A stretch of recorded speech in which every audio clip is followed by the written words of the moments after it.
Alright guys, in this video I'm going to talk about the price method.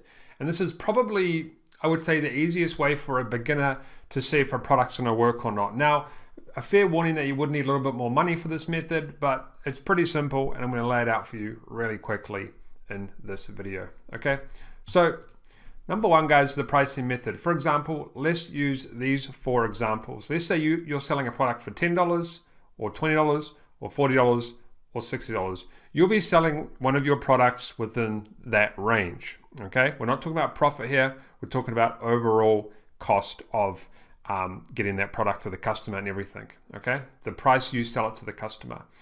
What we're going to be doing, guys, is pretty simple. We're going to be doing some equations. So, for example, the pricing method, I'll show you a diagram in a second. If your product is $10, then go and spend $50. Okay, if your product you're selling for $20, go and spend $60. If it's selling for $40, go and spend $80. If it's selling for $60, go and spend $120. Okay, because usually if you're selling a product for like $40 or $60, you're going to need more ad spend anyway to make a sale, because you're selling it at a higher price. And guys, this is going to be a super quick video and I'll explain to you exactly what I mean. Okay, so this is called the pricing method. I use it quite often because this is how it works. Okay, let's go through, kind of start from the top. So for example, let's say you have a product and you're selling it at $10. Go and let it run for 5 days at $10. That means you spent $50. If you get no sales, cut it. If you're profitable, then carry it on. The reason why we do this method, guys, or I do this method, is because it's simple. If you've got a product you're selling for $10 and you spend $50 and you get no sales, it's not going to work. It's as simple as that. There's no point in trying to carry it on, because this is a profit game. You want to be profitable. You don't want to spend $50 and if you get no sales, it's not going to work. Now, let's say you get one or two sales, you might want to let it run for a little bit longer. But like I said, if you've got one sale, for example, you spent $50 to make back 10. That's not a profitable ad campaign. You can let it run for a little bit longer, but unless it picks up and you become profitable, there's no point in carrying that ad set on. Okay. Another example is, hey, let's say we're selling our product at $20.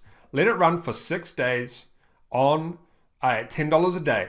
Okay, if you get no sales within that 10 days or one or two or something, and it's just not profitable after 6 days on $10 per day, you're selling this product for $20, get rid of the product. It's not going to work. Okay, then we move down to the next one, guys. 40 times 2. So hey, you have a product that you're selling for $40. If you spend $80, so let it run for 8 days at $10 a day, or 4 days at $20 a day. If you get no sales, and guys, I'm talking about whether I'm talking about website conversions, add to cart or purchase. Doesn't really matter what one you use. In this case, we'll say you're on a purchase optimization pixel. Okay, you're optimizing for purchases. But hey, let's say you went around it for 8 days, you spent $10 a day, that's $80, or you ran it for 4 days on $20 a day, you had no sales, just cut it. Like, it's really that simple. And then once again, $60 times 2, you're looking at $120. Let it run for 8 days at $15 a day, or 6 days at $20 a day. If you get no sales, cut it. And then just carry on at times 2. So if you're selling a product for $80, do it at times two again, or times 1.5. Just get a little bit, you can get a little bit lower. But guys, this is seriously one of the, it's the least complicated. This is one of the best methods you can use as a beginner. Now, you will need a little bit more money, but you can kind of, you can stop in between, guys. Let's say, hey, you run this for 5 days at $10 a day, you spend $50 and you get no sales, then you might want to cut it. But I would recommend running it for a little bit longer, but this is just kind of a guide. Okay, this is the easiest way if you're a beginner to tell if there's going to be a winner or not, because that's the biggest problem people have. They don't know if something's going to be a winner. But if you spend 5 times your product price and you haven't got a sale, you know it's not going to be a winner. That is a clear indication it's not going to be a winner. If you're selling a product at $20 times 3, you spend times 3, so you spend $60 and you get no sale, you know you're probably not going to get a sale. Probably not going to be profitable, because there's no point in carrying on. So guys, this is just a quick and easy way to go out and test, and I recommend you try this. It's just really for the ones that say, hey, I don't know where to cut my ads. What shall I do? It's simple, guys. If you spend a bunch of money and you're not profitable, then it's not going to be a winning product. So guys, I hope that helps you out, but kind of just so you understand how this works, so you can understand. If you're going to go out there and spend, for example, $60 on a product that you're selling for $20 and you don't get a sale, it's probably not going to be profitable, and you should cut it at that point. Or 3 times 15, 4 times 15 maybe. So if you're selling your product for $15. So these are just examples, guys, and you could work out in between what you should do.